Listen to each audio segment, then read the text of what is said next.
pasa en la articulación va a estar reflejado en las superficies oclusales y en la actividad neuromuscular, y todo lo que pasa en la actividad neuromuscular y lo que pasa en los dientes va a estar reflejado en la articulación.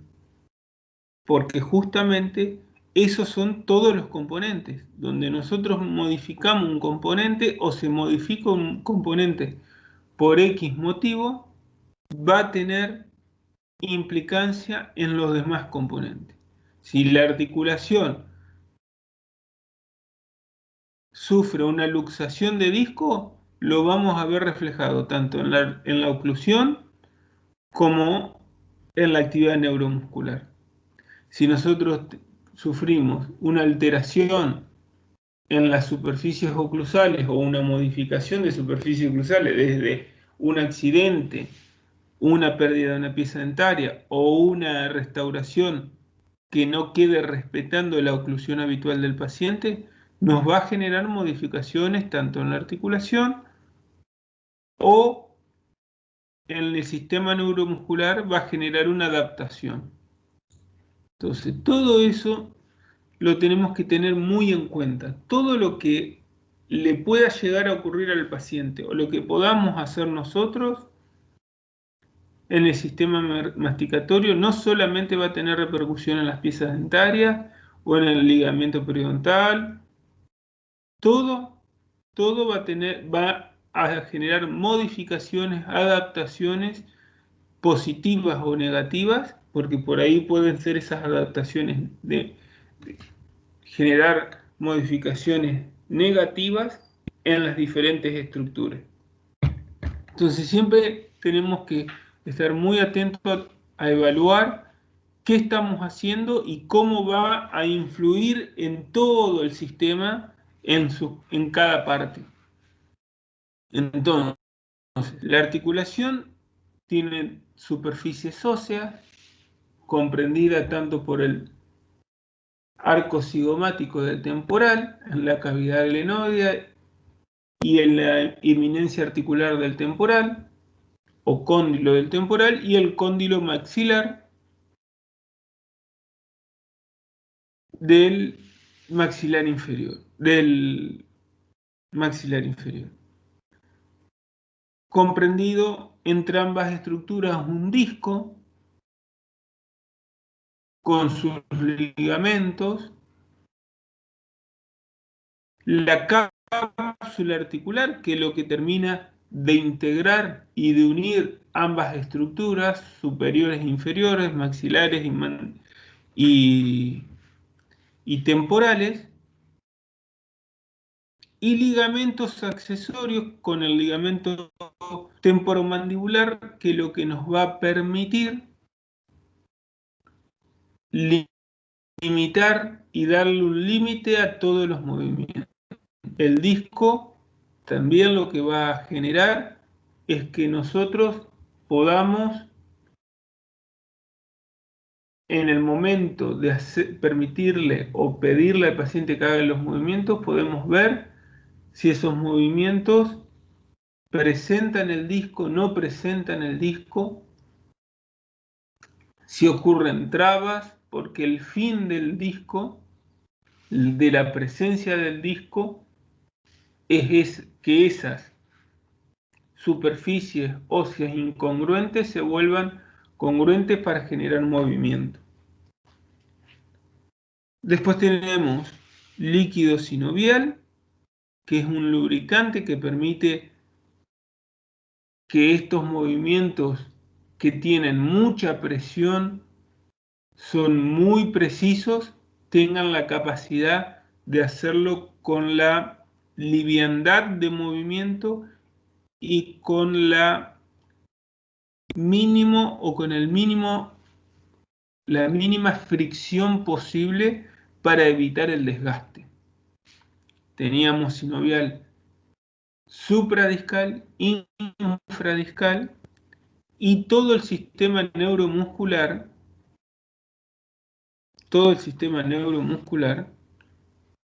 donde ahora lo vamos a ir charlando en función de los movimientos y de la actividad.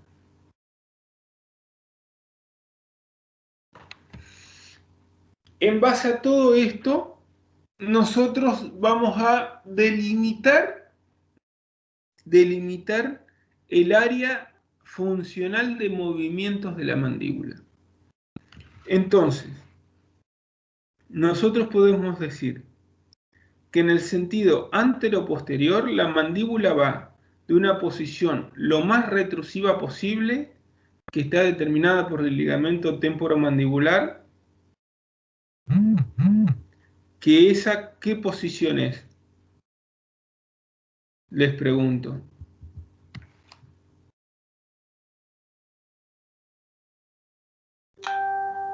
¿Cuál es la posición más retrusiva de la mandíbula?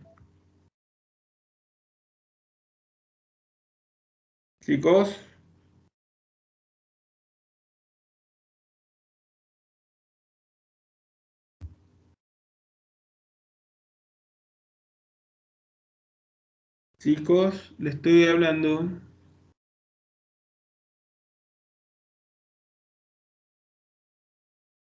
Hola.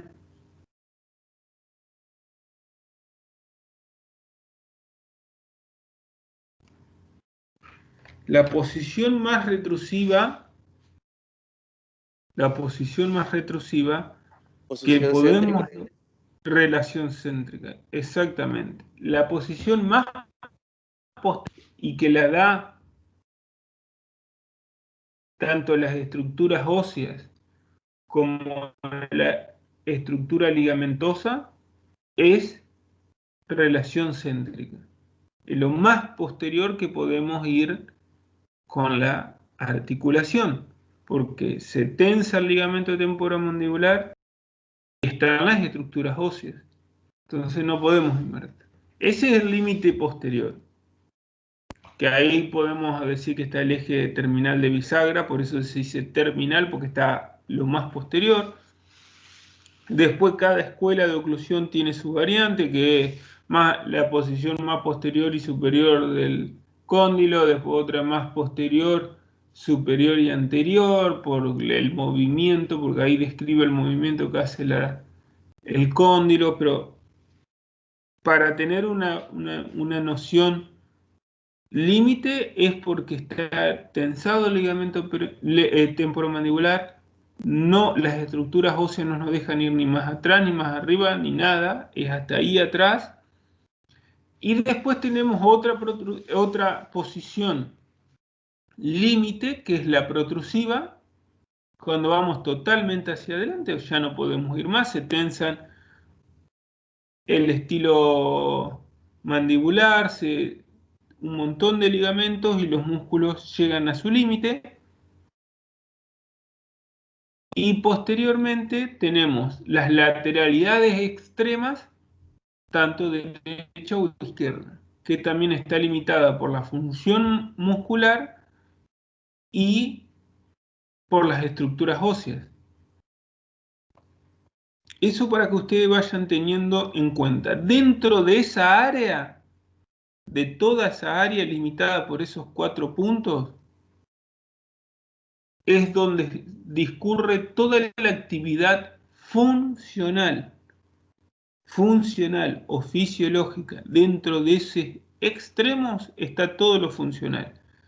Por eso, desde un punto de vista fisiológico, la relación céntrica no se la toma como un punto relevante, porque la relación céntrica es una posición extrema del sistema masticatorio. En el sentido antero-posterior es retrusivo. Entonces, ¿qué ligamentos van a lograr más allá de los capsulares y los de la articulación propiamente dicha? Todos esos movimientos van a estar influenciados o limitados por el ligamento temporomandibular, sobre todo la banda antero-posterior, que lo va a tensar y va a evitar de que vaya hacia atrás. Después tenemos el ligamento capsular, que lo vemos por dentro, que tampoco va a permitir. El ligamento temporomandibular, pterigomandibular, perdón, el esfenomandibular y el estilomandibular. Todos estos ligamentos, fíjense su dirección, casi es antero-posterior, limitan los movimientos hacia adelante, pero principalmente el temporomandibular limita hacia atrás, evita de que la mandíbula siga más atrás y presionar tejidos esenciales como paquetes vasculares nerviosos o extremar la compresión de la articulación. Principalmente, acá tenemos la cabeza del cóndilo, principalmente el que limita ese movimiento retrusivo es el haz horizontal, porque se tensa para que la mandíbula no pueda moverse ni más atrás ni más hacia arriba, que es el ligamento que se dice que ante un accidente, un golpe en la mandíbula, se tensa y tiende a que se fracture el cuello del cóndilo para evitar de que pase la fosa cerebral el cóndilo.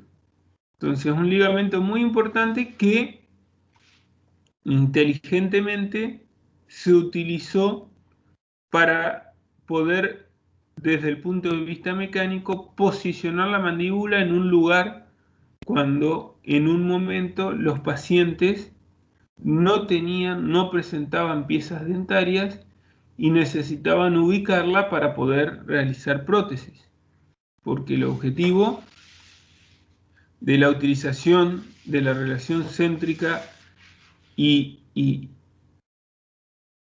la utilidad del ligamento temporomandibular es lograr posicionar la mandíbula como ya lo hemos visto en otras clases. Teniendo en cuenta esto, estas posiciones extremas de la mandíbula, también otra posición extrema puede ser la apertura máxima. La apertura máxima es otra posición extrema. Dentro de toda esa extremidad, todos esos límites que presentan los movimientos de la mandíbula, existe un área de movimiento y de relación de las piezas dentarias que delimitan el área funcional de ese sistema masticario.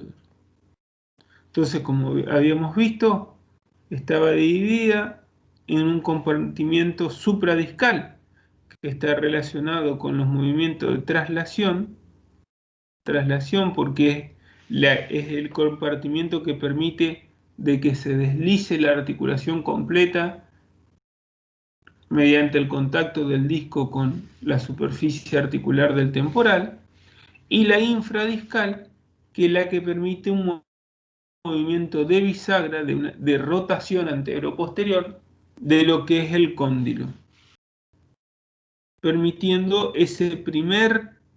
¿Qué es lo que permite ese compartimiento infradiscal? ¿El movimiento cuál? ¿Qué movimiento logramos en ese primer momento? ¿Y qué longitud, qué recorrido tiene ese movimiento, chicos?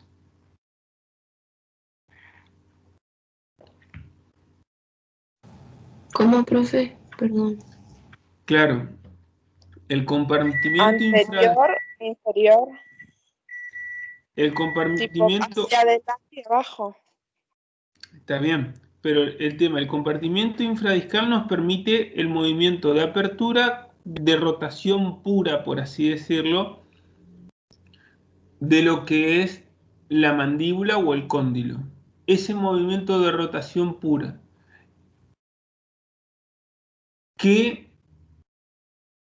cuánto mide o cuánto es la apertura, cuánto mide esa apertura que permite. Desde el punto de vista para evaluar al paciente y para determinar.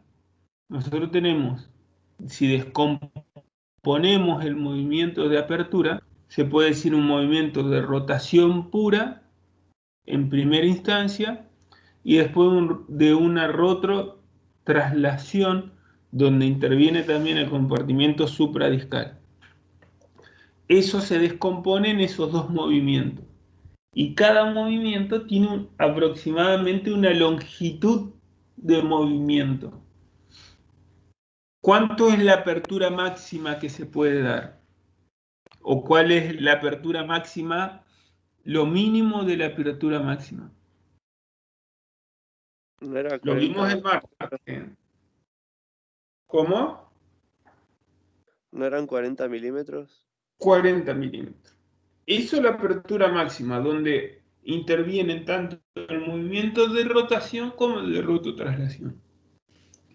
El de rotación propiamente dicha, la primera etapa del movimiento, ¿cuántos milímetros generalmente se le estipula?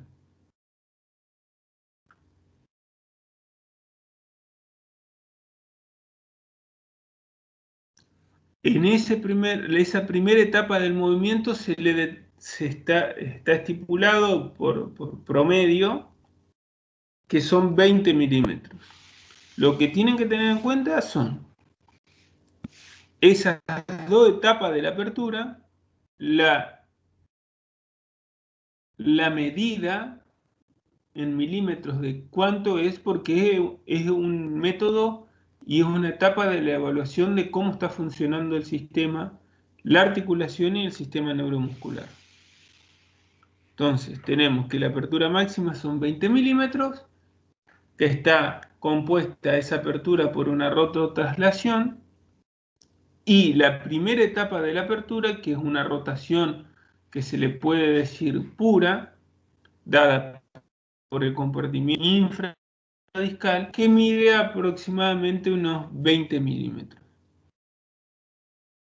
A su vez, como ya hemos estudiado, la mandíbula tiene la capacidad y en todos sus movimientos, en toda su actividad, se mueve en los tres planos, porque como es un cuerpo y a su vez no tiene un eje real que le permita solamente moverse en un plano, sino que es un cuerpo suspendido por un sistema muscular, tiene la libertad y en casi el 100% de sus movimientos está comprendido los tres planos del espacio en todos sus movimientos. Por lo tanto, desde el punto de vista mecánico, es una articulación compleja.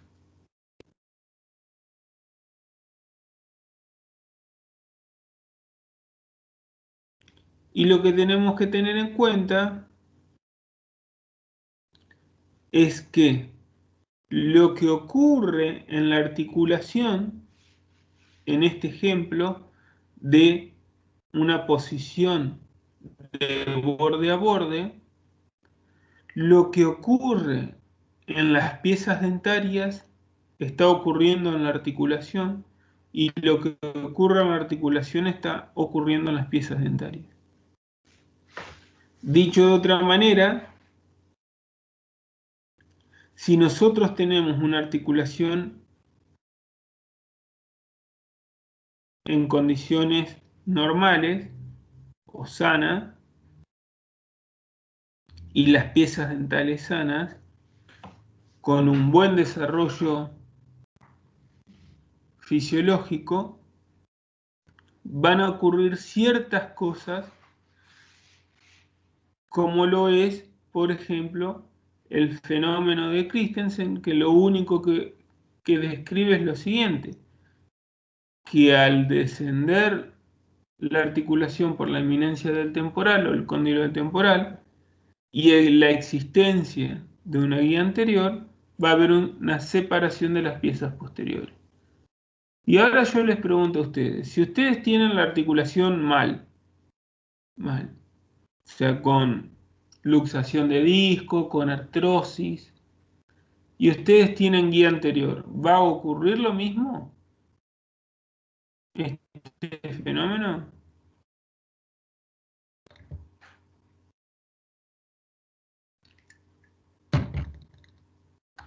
Esa es una buena pregunta.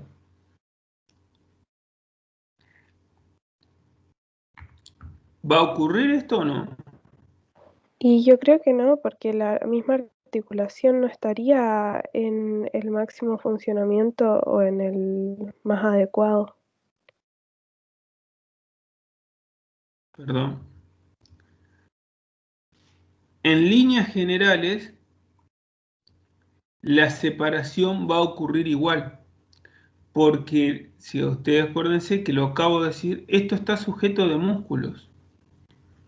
Si nosotros tenemos guía anterior, igualmente la separación ante una luxación discal o una artrosis sigue ocurriendo. Esa separación sigue ocurriendo. En mayor o menor grado, pero sigue ocurriendo. Fíjense qué es lo, por eso, todo eso ustedes lo van a ir viendo a medida que vayan transcurriendo en la práctica, pero es bueno ya ir sabiéndolo, teniéndolo en mente. Después tenemos lo que son las lateralidades. Las lateralidades, el cuerpo entero de la mandíbula también se mueve en los tres planos del espacio, donde vamos a tener un cóndilo pivot y un cóndilo que lo que va a hacer es ser satélite del otro, que es el que va a ser el cóndilo de balance o el lado de balance, que lo que va a permitir es que la mandíbula vaya a la lateralidad derecha o izquierda. Ese movimiento, ¿por qué músculo está gobernado? Principalmente, chicos. Tiroides, ¿Cuál? lateral, ¿Y qué banda del lateral?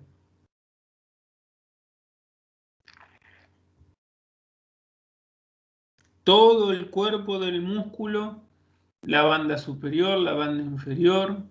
¿Cuál? no estoy segura, creo que todo. ¿Alguien que quiera opinar algo diferente o distinto? ¿O afirmar o justificar? ¿Cómo, profe, la pregunta? ¿Qué músculo gobierna la lateralidad?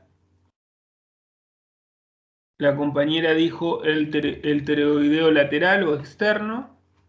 Y la pregunta siguiente fue la siguiente: si es todo el músculo o si es la banda superior o inferior del músculo. La inferior era. Exactamente. La inferior es la que genera esa protrusión, que en este caso es la protrusión de un solo lado, para que rote, gire, pivotee, y de esa manera el cóndilo se adelanta y puede hacer la lateralidad. La banda superior lo que hacía o lo que hace es tensarse, aumentar el tono muscular en lo que es el cierre para sostener o evitar de que se luxe el disco en el movimiento del cierre. Esa es la función de la superior del pteroideo lateral. Es fijar el disco mediante aumentando el tono, o sea, contrayéndose, por así decirlo, pero en realidad es un aumento del tono, aumento excéntrico del tono, para contener el movimiento posterior. Es como si ustedes tienen el brazo semiflexionado o flexionado tocándose el hombro, por ejemplo, con la mano, con los dedos, y alguien le quiere estirar el brazo. Y ustedes no quieren. Entonces, ¿qué hacen? Tensan el bíceps para o evitar que se estire el brazo o hacerlo con una determinada lentitud o control. Esa es la función del la superior del pteroideo lateral, es ir contrayéndose o aumentando el tono para que el disco no se luxe o se escape en el movimiento. Es conteniendo el movimiento de cierre. ¿Se entiende?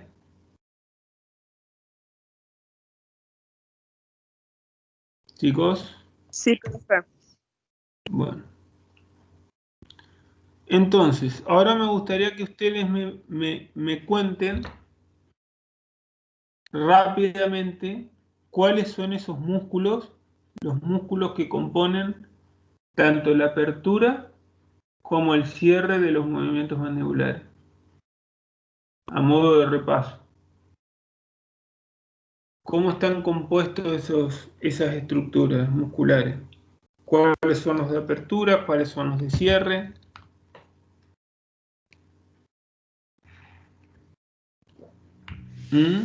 Los componentes de la apertura y cierre creo que eran la ATM, músculos elevadores para el cierre, como macetero, temporal, pterigoideo, lateral, medial.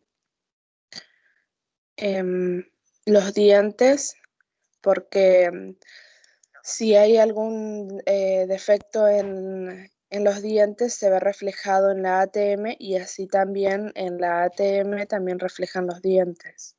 En Ese es la el cara oclusal, cierre. los dientes. Ese en el cierre, en el contacto, en la oclusión.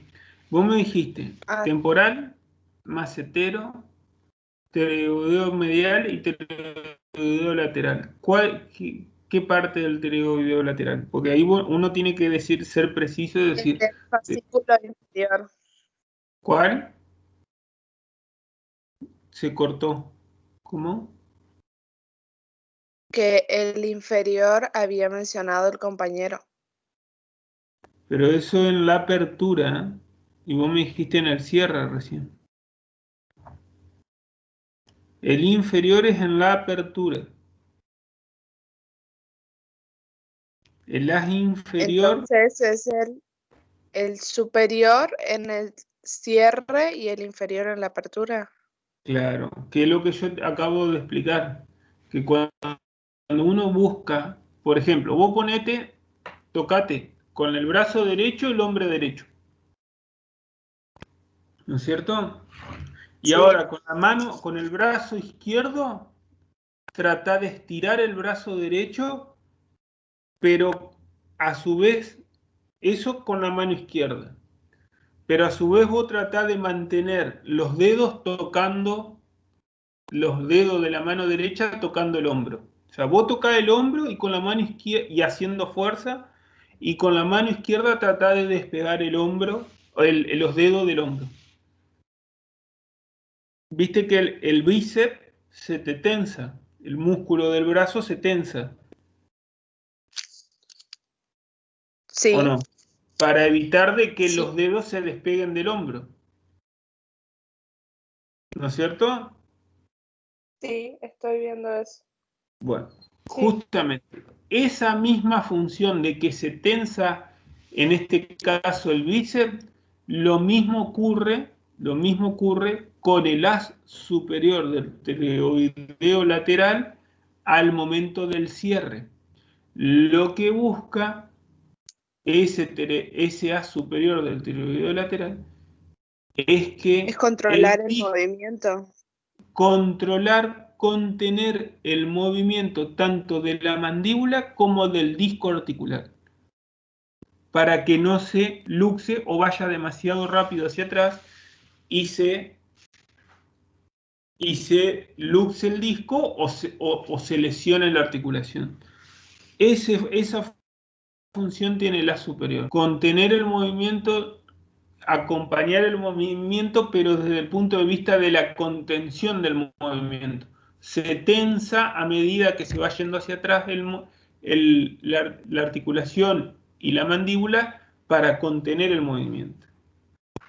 ¿Se entendió el ejemplo? Sí, claro. Sí, Bueno. Y el haz inferior lo que hace es tironear hacia adelante el cóndilo para que vaya hacia adelante y se abra la mandíbula, se abra la boca. Y para la apertura, ¿qué músculos gobiernan principalmente la apertura bucal? El digástrico y el estiloideo son los principales.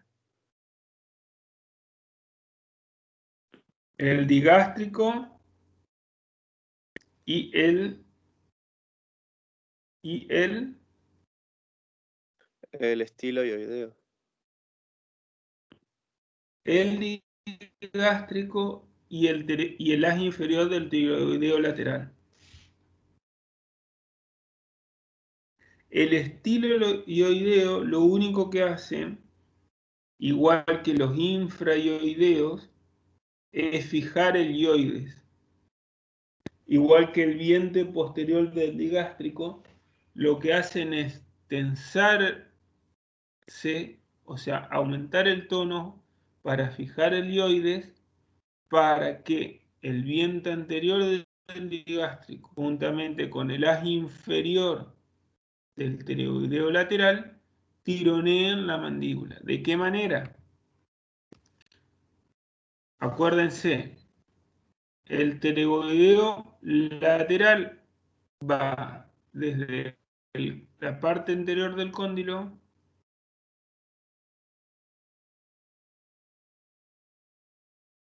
a lo que es la apófisis pterygoides, ¿no es cierto? En este sentido, sí, antero-posterior. Y el digástrico va de la parte interna del mentón, de la fosita digástrica, a lo que es la cincha digástrica en el ioides, ¿o no? Va este de acá por acá y este de acá por acá. ¿Qué hace? ¿Están viendo lo que estoy haciendo con el cursor? Chicos, Yo no lo veo. ¿no se ve lo que yo hago acá con el cursor? ¿Que lo muevo? Yo sí veo. Bueno, a ver. Ya lo vi. ¿Sí se ve? Ahora sí. Entonces, Sí. nosotros tenemos que el pterygoideo lateral va desde la porción anterior a la cara anterior del cóndilo mandibular a lo que es la apófisis pterigoide, la cara externa del ala externa y la porción del cuerpo. Desde ahí al cuello del cóndilo, de la cara externa del ala externa, va el pterigoideo y lo que es el gástrico, el vientre anterior, va desde lo que es el ioide, la cincha por donde se conectan ambos, a la fosita digástrica en la mandíbula. Entonces los dos tienen un sentido antero-posterior. ¿Y cuál es la función de cada uno?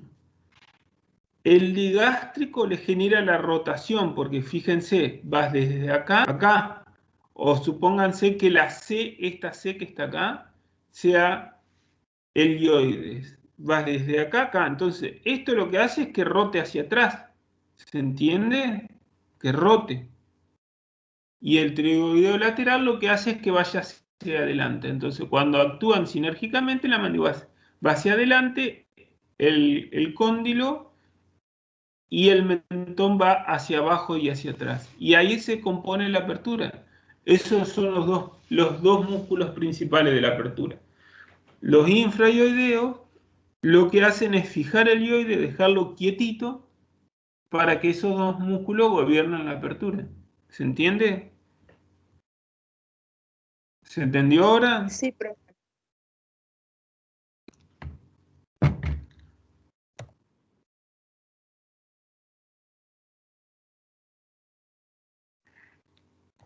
Y en base a todos esos músculos, teniendo el concepto de que qué músculos realizan la apertura y cómo funciona cada músculo, podemos describir los diferentes movimientos mandibulares. Por ejemplo, en la lateralidad, ¿qué ocurre? En la lateralidad derecha, ¿qué ocurre a nivel muscular?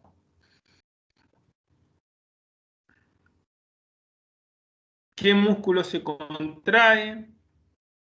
¿Cuáles son los músculos que gobiernan ese movimiento?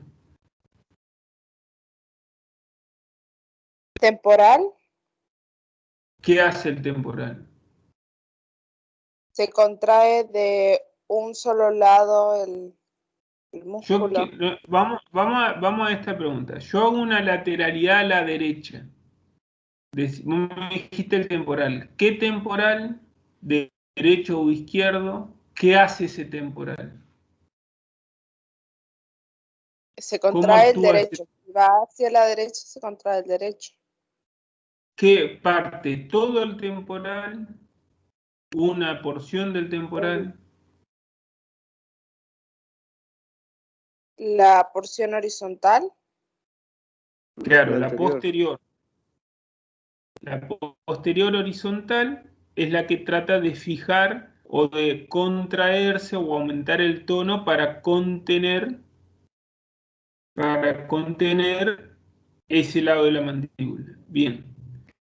¿Y qué más? ¿Cuál es el básico, el que genera el movimiento? ¿Cuál es el que genera el movimiento principalmente?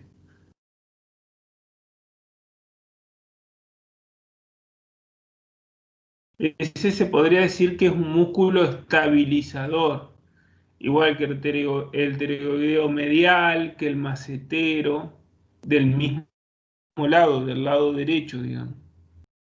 Pero el que genera el 90% del movimiento, ¿cuál es? Pterigoideo medial.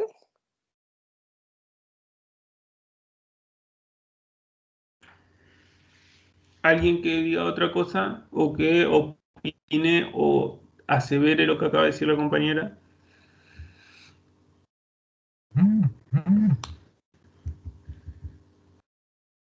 Chicos, Entonces no es pterigoideo medial, es algo más.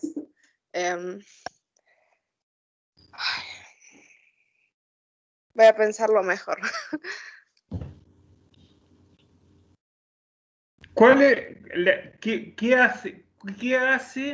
¿qué ocurre con la mandíbula para que vaya del lado derecho? ¿Qué pasa acá? ¿Qué vemos acá? ¿Qué pasa con la mandíbula? Para que vaya, justamente esta va hacia el lado derecho. Se contrae el temporal derecho, se contrae el pterigoideo lateral izquierdo. Y eso creo.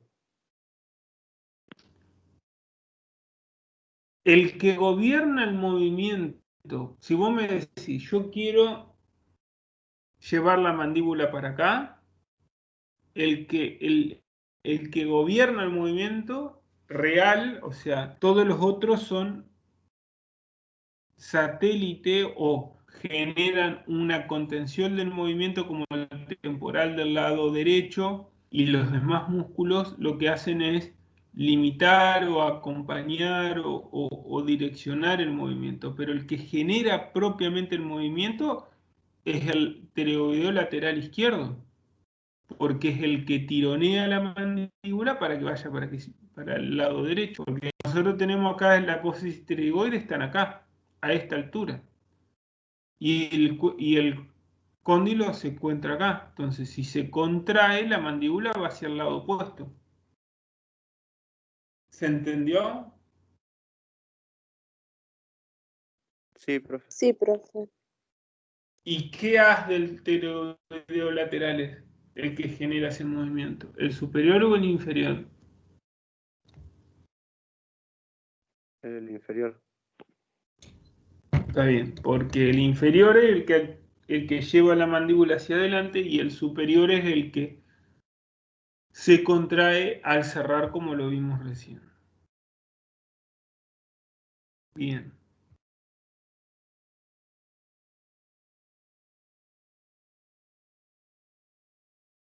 Y después tenemos el siguiente tema,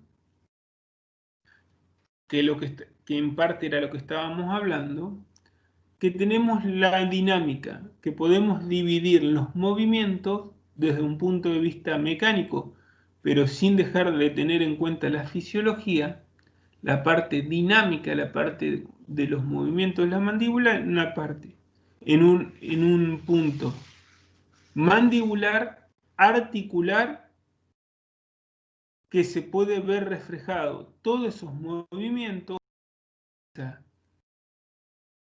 esa dinámica tanto mandibular como articular, en lo que es la oclusión o en la dinámica de la oclusión, o los diferentes puntos o posiciones o movimientos que ocurren en los dientes, o las relaciones oclusales que ocurren en los dientes en los diferentes movimientos.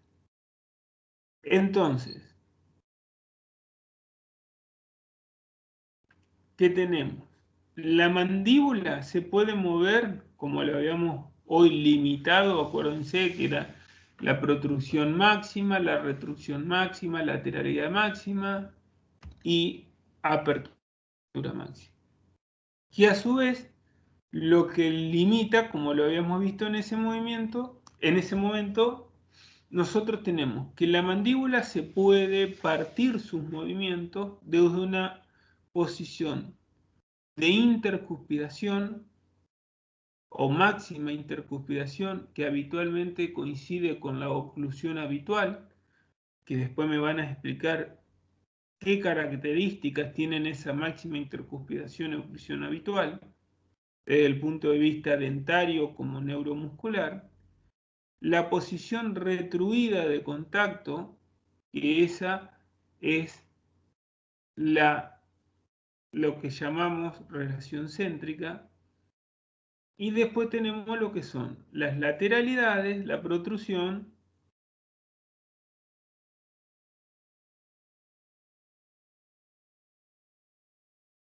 y la protrusión. En realidad estos son conceptos viejos. Lo que hace en realidad nuestro sistema masticatorio es la protrusión y las lateralidades. Y los movimientos, como lo habíamos visto hoy, los movimientos que habíamos visto hoy, bordeantes o limitantes, que teníamos que, si tenemos lo más posterior, que era la relación céntrica o retruida ligamentosa, después teníamos todos los movimientos bordeantes extremos, que la protrusión máxima, lateralidad máxima y apertura máxima, que ya son, que limitan las áreas funcionales del sistema masticatorio. Después tenemos la dinámica articular, que tenemos, esto es un término que puede ser contradictorio, porque la relación céntrica fisiológica es como decir que a la noche se ve, es el momento más luminoso del día y es una contradicción. Si a la noche oscurece, hay menos luz, es como decir lo mismo. A lo que va es que es un gobierno de toda la fisiología para generar una relación oclusal óptima. Lo que quiere decir esto. No va ni dirigido ni a la de máxima intercuspidación ni a la retrusiva, sino que es una relación ideal del sistema masticatorio y los movimientos de rotación y traslación de la articulación, que lo estuvimos viendo hoy al principio, y después las relaciones oclusales que pueden dar todas estas posiciones, generalmente desde el punto de vista de las lateralidades y la oclusión máxima. Esto nosotros lo estuvimos viendo, la oclusión balanceada bilateral. ¿Cuál es la oclusión balanceada bilateral? ¿Qué quiere decir eso? ¿A qué se refiere? Que es ambos lados de la mandíbula, o sea, en ambos cóndilos. Entonces va hacia centrado, no En para un ambos lado el otro. acá estamos hablando de oclusión, relación oclusal. Por lo tanto, esto habla de piezas dentales. ¿Qué quiere decir la oclusión balanceada bilateral?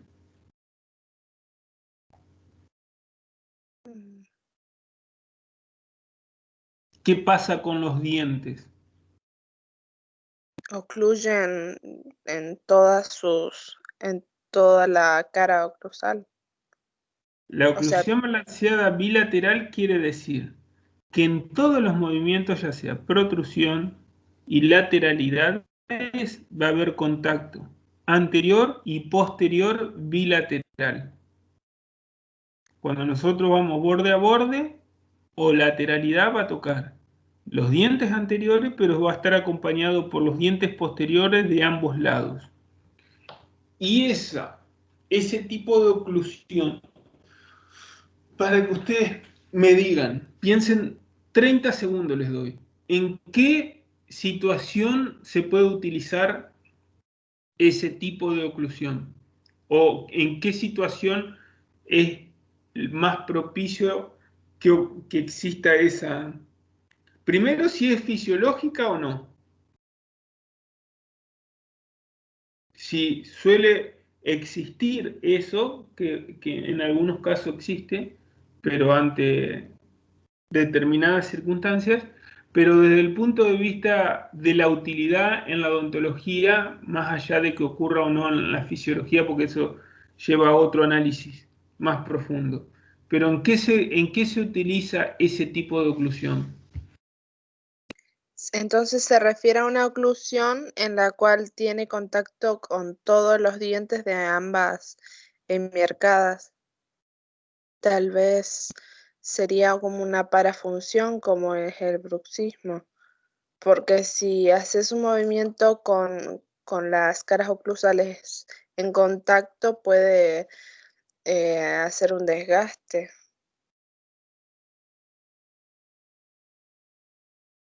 Estoy hablando de otro tema, ¿no? Nada que ver.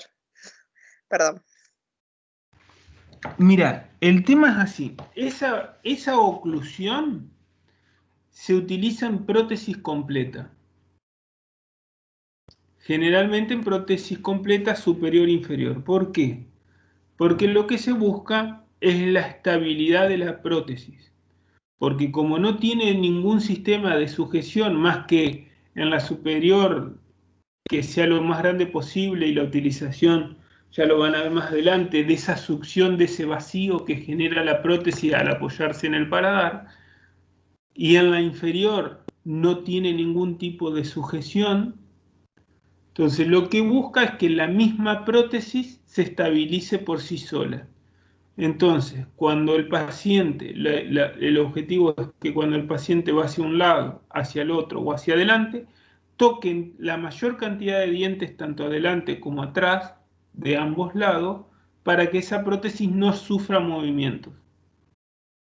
Es el objetivo de la oclusión balanceada bilateral. o la existencia o el objetivo de la existencia de esa oclusión. Que se puede dar en personas con sus propias piezas dentales, sí. Pero generalmente, ahora una pregunta práctica, ¿en qué situaciones se puede dar o se da habitualmente ese tipo de oclusión balanceada bilateral? En una persona, pensando ustedes de cómo funciona el sistema masticatorio habitualmente, ¿cuándo se puede llegar a dar que ocurra algo así en una persona con todos sus dientes?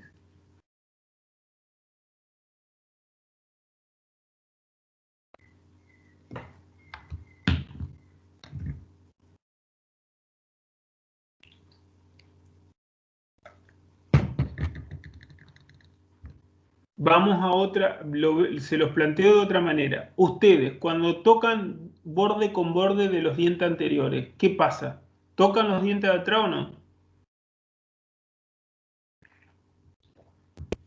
No. No. No. Bueno, entonces, para que ocurra de que toquen los dientes de adelante con los dientes de atrás, ¿qué tendría que pasar?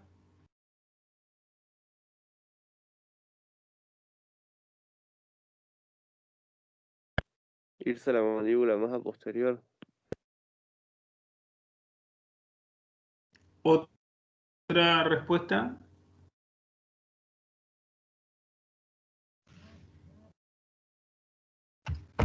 Si yo les Más gasto anterior. si yo les gasto los bordes incisales y ustedes quieren tocar borde a borde, ¿van a tocar los dientes de atrás o no?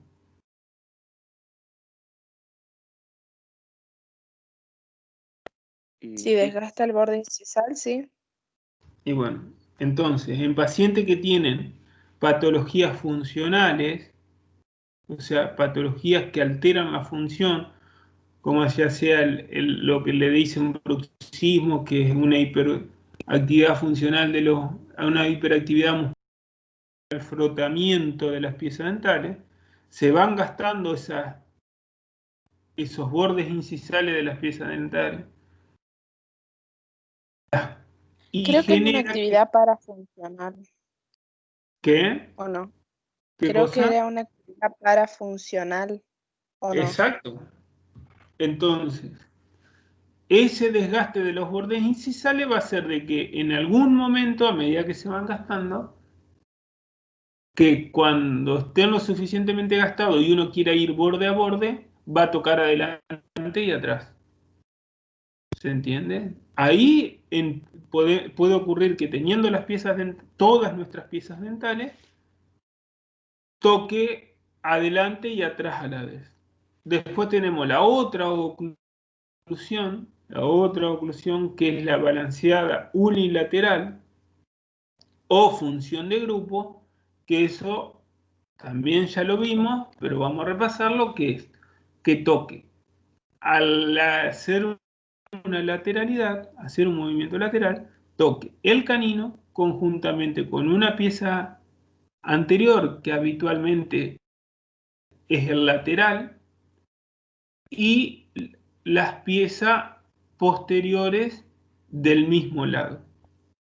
O sea, si hago una lateralidad derecha, va a tocar el canino, un lateral, generalmente, y un premolar o los molares del mismo lado.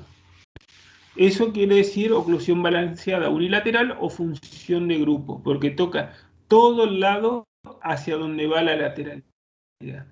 Generalmente eso ocurre también cuando hay un desgaste del,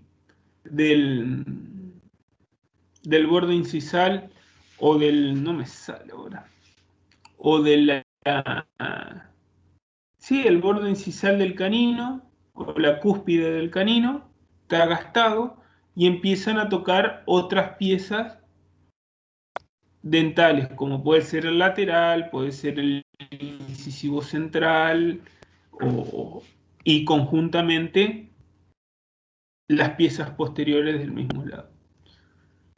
Después tenemos de lo mismo en las laterales tenemos la oclusión con guía canina o desoclusión canina. Eso es cuando en la lateralidad, directamente cuando vamos hacia un lado, siempre contactando las piezas dentales, partiendo de la oclusión máxima, queriendo mover hacia el costado, el único que actúa es el canino de ese lado. Cabe aclarar que dentro de lo que son los movimientos funcionales de la mandíbula, ninguno de estos es un movimiento funcional de la mandíbula. Sí, un movimiento que lo puede realizar y lo realiza generalmente en actividad parafuncional. Pero no, y es un método de análisis,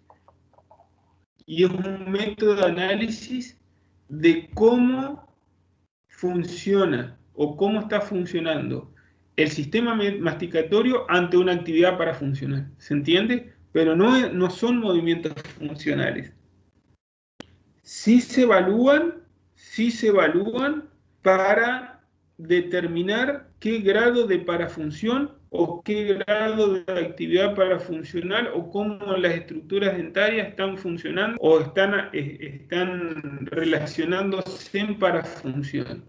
Pero no son movimiento ni actividad funcional fisiológica del sistema masticatorio. No es eso. Porque nunca nosotros mordemos. Lo único que hacemos de utilización del sistema masticatorio es en contacto es que sí o sí, ustedes fíjense y ustedes evalúen lo siguiente. El sistema masticatorio habitualmente no están tocando las piezas dentarias. Yo les voy a dar un ejercicio para hoy que es que durante todo el día, dentro de las actividades funcionales de las piezas dentales en el sistema masticatorio, ¿qué me describirían ustedes como actividad funcional de las piezas dentales dentro del sistema masticatorio? ¿En qué intervienen las piezas dentales? ¿En qué actividad funcional o fisiológica del sistema masticatorio intervienen las piezas dentales?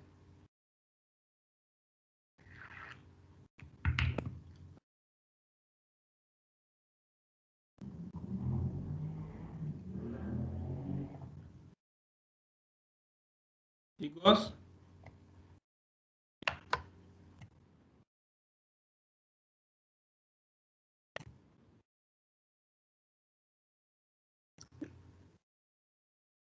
Y las ¿qué me pueden- actividades funcionales podrían ser, o sea, masticación para Bien, deglutir, para hablar. bien. Para hablar, las piezas dentales superiores e inferiores, ¿se tocan sí o no? No entran en contacto, ¿no? Bien. En el masticar, ¿entran en contacto sí o no?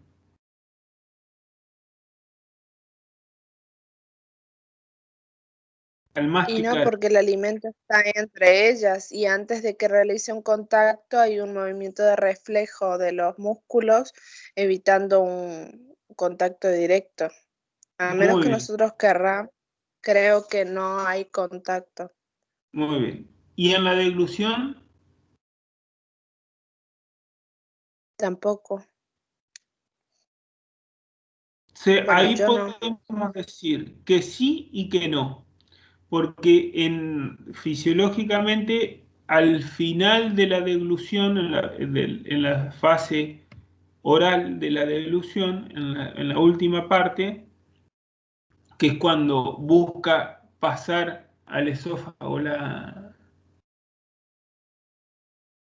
el bolo alimenticio, puede haber contacto dentario.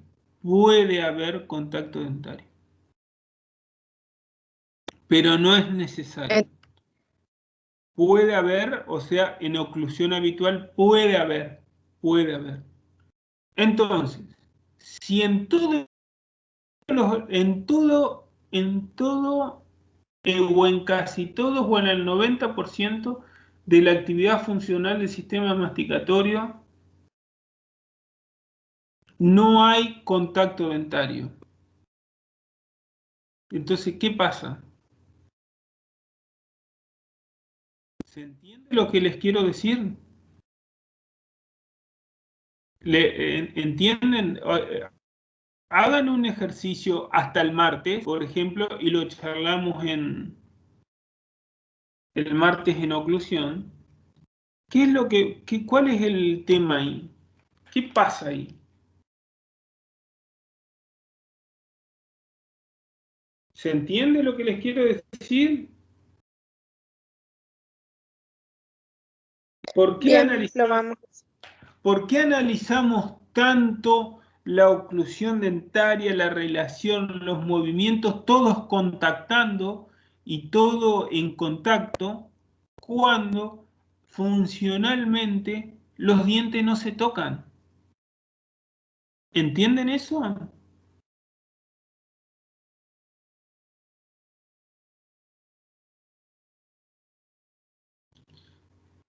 El objetivo de analizar las piezas dentales en contacto, está, yo diría, casi en el 90-95% destinado desde un punto de vista mecánico para que lo que nosotros hagamos, ya sea restauraciones estéticas de arreglo o restauraciones con amalgama o lo que fuese, un arreglo en general, una restauración de la pieza dentaria, o una prótesis, o una ortodoncia, o lo que fuese de lo que intervenga el odontólogo en la boca, en el sistema masticatorio, se integre lo mejor posible para cuándo o para qué circunstancia. Pregunto. Y en las que se necesite, porque, no sé, a veces podemos querer cerrar completamente la boca, no sé. Está bien. Generalmente, ¿cuándo cerramos completamente la boca? Vos en tu vida diaria. ¿Cuándo vos decís, estoy completamente cerrando la boca? Con oclusión, con contacto en las caras oclusales, no muy Sí. seguido, a menos que, no sé. ¿Cuándo? Estoy nervioso. Tal vez Generalmente Cuando haces cuando fuerza. uno está nervioso o está bajo una situación donde está, no es lo fisiológico. Si bien el estrés, de alguna manera, una respuesta de la fisiología ante una situación específica, pero generalmente el condicionante que acá no está en este gráfico, por eso se los puse, porque esto es de un libro muy viejo. Fíjense las pocas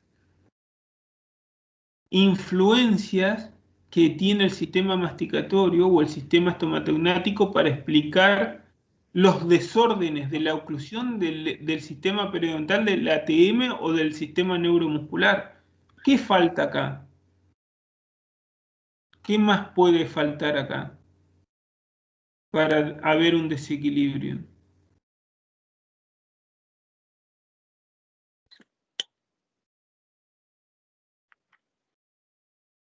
¿Mm?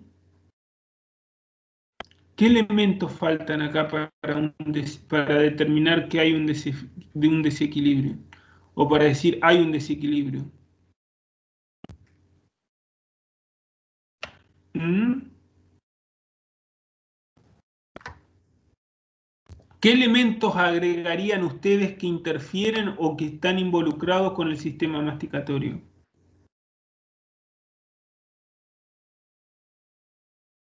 ¿Mm? ¿Cuál es el primero que dice? ¿Muscular? Sí, no, pero en líneas generales mi idea es que ustedes piensen, ¿qué agregarían ustedes al sistema neuromuscular, al sistema, a la oclusión, al periodonto? ¿Qué más agregarían?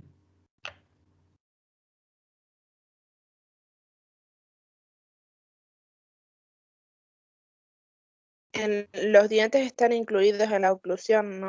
Entonces, Exacto. no sé. Que influyen, porque acá la idea es que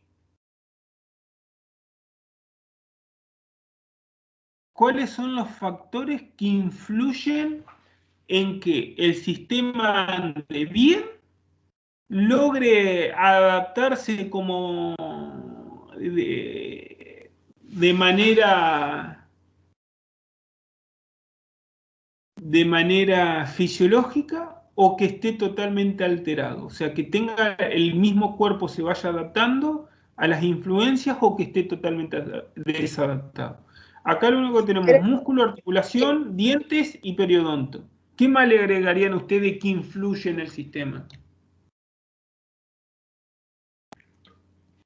Si yo le dije que cuando estoy nervioso aprieto los dientes, ¿qué agregarían ustedes?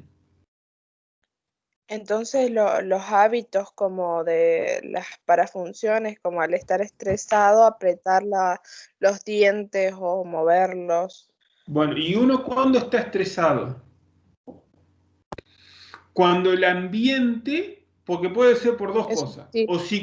o psicológicamente uno está estresado por el día a día, o puede ser que el ambiente, o sea, algo exterior, te esté causando, como en este caso, la pandemia, digamos. O sea, porque capaz que sacamos la pandemia y tu psicología anda bien, pero le agregamos la pandemia y anda mal. Entonces, ahí tenemos esa integración de lo que yo les digo. Nos falta el ambiente, nos falta cosas que influyen en la persona, en el normal funcionamiento de la persona. Porque esto es lo que influye en el sistema, pero el sistema también tiene influencias externas, como la psicología propia del individuo, que es otro sistema que el sistema nervioso central a nivel de lo que es nuestra psiquis, y a su vez tenemos el medio, lo exterior, el ambiente, las influencias externas a nuestro cuerpo.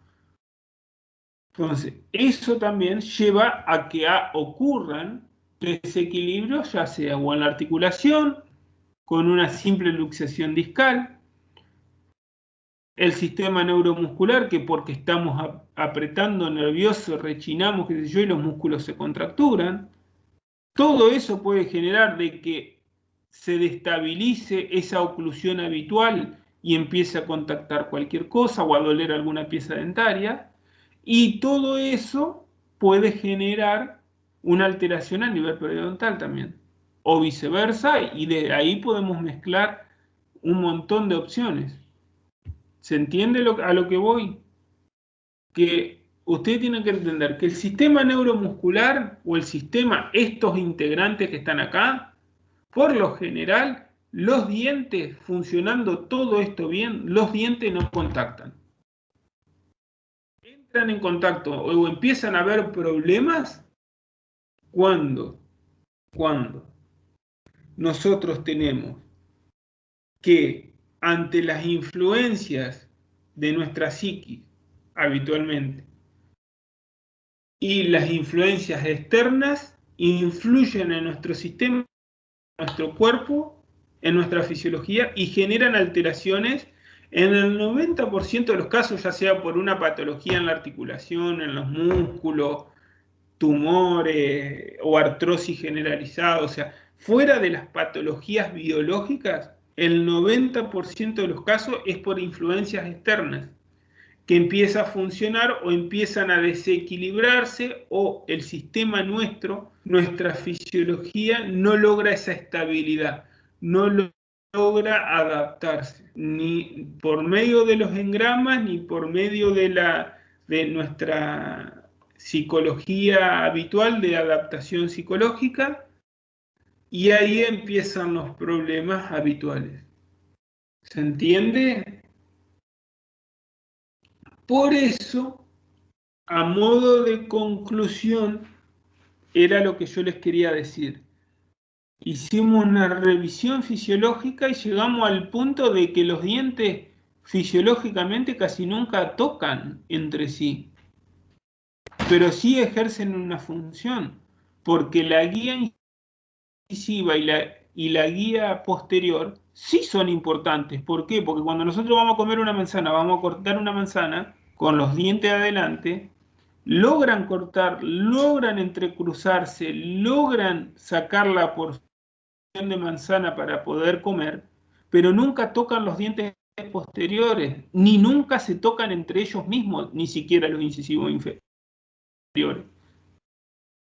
Pero sí logramos sacar la porción de manzana. Sí, posterior a sacar la porción de manzana con los dientes superiores, logramos masticar con las piezas posteriores esa porción de manzana. ¿Van entendiendo lo que les quiero decir? O sea, esas funciones no necesitan del contacto dentario ni hablar. Ahora yo no estoy hablando con los dientes apretados. Necesito mover la mandíbula y nunca tocan los dientes. Entonces, los momentos críticos no de la vida de nuestras piezas dentales, o los momentos críticos de lo que determina que las piezas funcionen bien o no, de que se rompan o no, generalmente están influenciadas por las caries, o sea que es algo, tiene algo de respuesta fisiológica inmune, pero tiene que ver con bacterias, con influencias psicológicas y con influencias ambientales. Sacando todo eso, nuestro sistema masticatorio y nuestra fisiología se va adaptando a las funciones normales, que es hablar, deglutir, masticar y respirar cuando no podemos respirar por las vías aéreas superiores habitualmente, o la succión cuando somos niños, pero después no tenemos muchos momentos, ¿no es cierto?, de contacto dentario, pero sí tenemos herramientas que debemos evaluar para determinar si nuestro sistema está funcionando bien o no. Y principalmente, una posición que sí es fisiológica y que hay contacto dentario es ¿cuál? Fisiológica y que hay contacto dentario. ¿Qué posición es fisiológica y hay contacto dentario?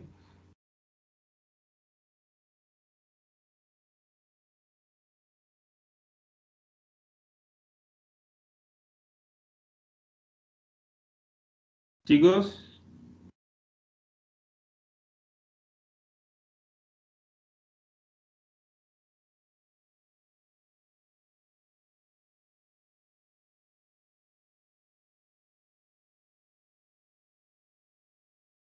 Cuando hay relaciones interdentarias,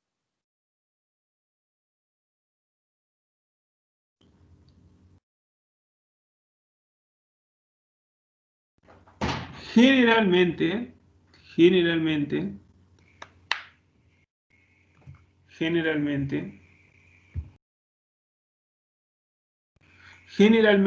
el único momento donde hay contacto dentario y que es fisiológico y que nos permite evaluar si el sistema está funcionando bien o no, es la oclusión habitual.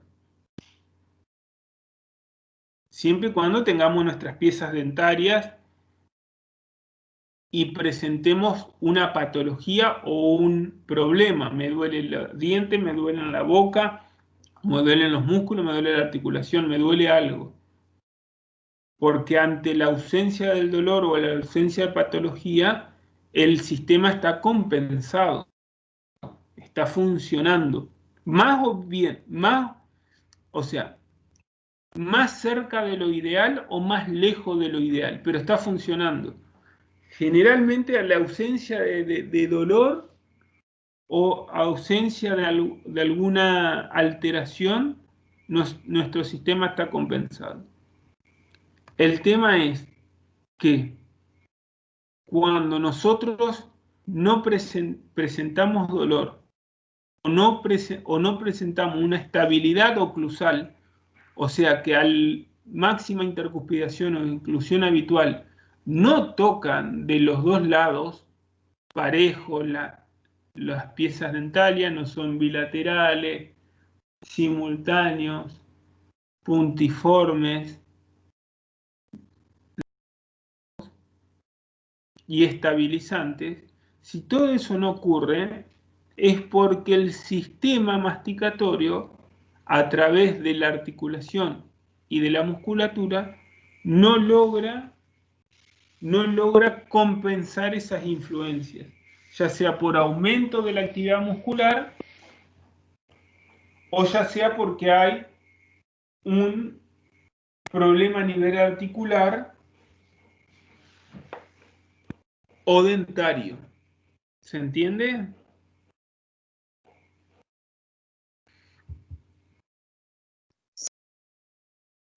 Entonces, lo que ustedes se tienen que sacar o llevar de todo esto, más allá de lo que es el concepto de relación céntrica, del concepto de lo que es la oclusión habitual, de los conceptos de lo que es la dimensión vertical, que lo van a ver en prótesis, del concepto de lo que es la posición postural, porque la posición postural es la mandíbula suspendida por la actividad muscular, ¿no es cierto? Que es una posición fisiológica que habitualmente entre 1 a 4 milímetros, que determina el espacio libre interoclusal. ¿Cuál es la importancia de ese espacio libre interoclusal? O sea, que no se contacta.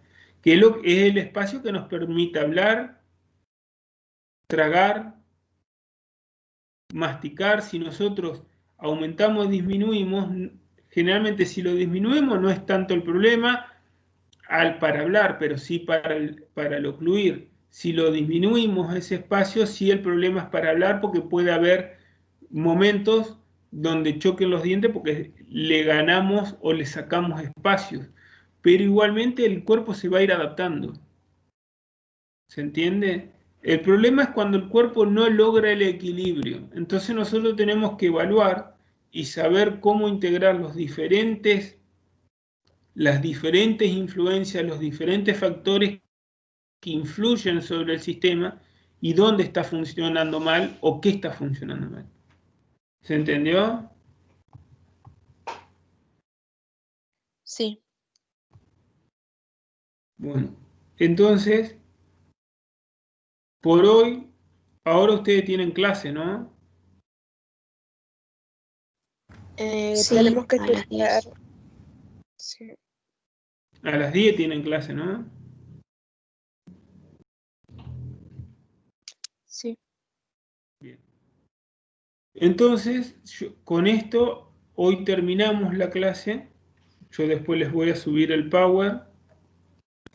Y tengan en cuenta eso, ustedes tienen que tener las herramientas necesarias para identificar lo que es funcional, identificar lo que es influencias y identificar lo que es para función. ¿Se entiende?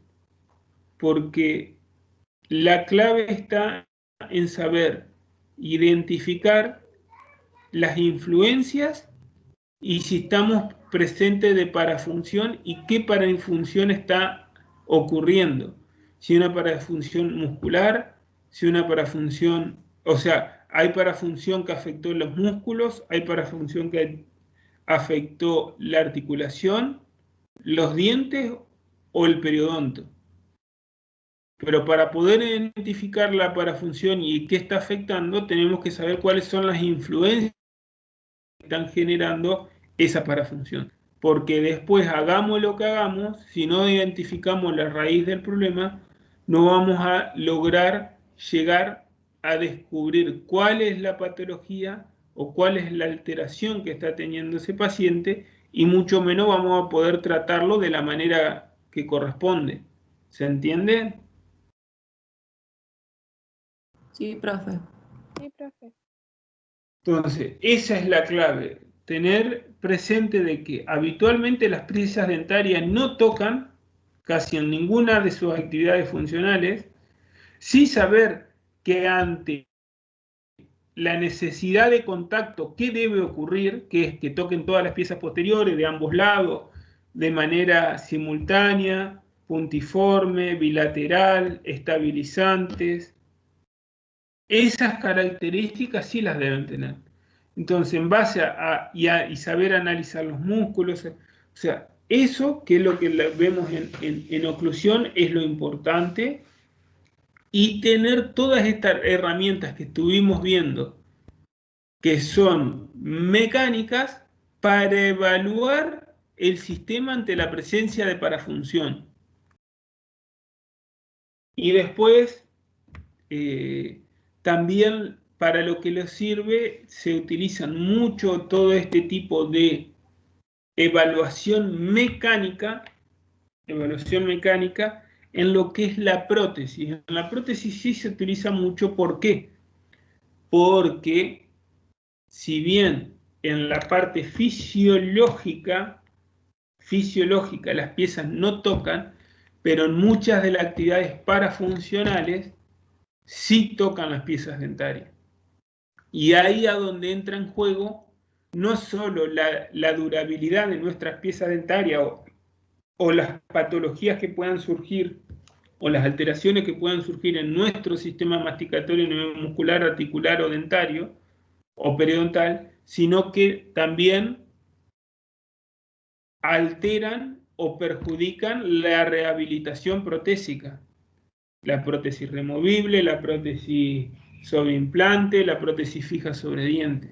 O sea, ahí a donde la parte mecánica muchas veces sí entra en juego evaluarla, porque así como nuestras piezas dentarias sufren ante la parafunción, y eso que están diseñadas biológicamente para estar en nuestro cuerpo, muchos más van a sufrir o mucho más sufren todas las rehabilitaciones, ya sea restauraciones de operatoria dental, de prótesis o de ortodoncia.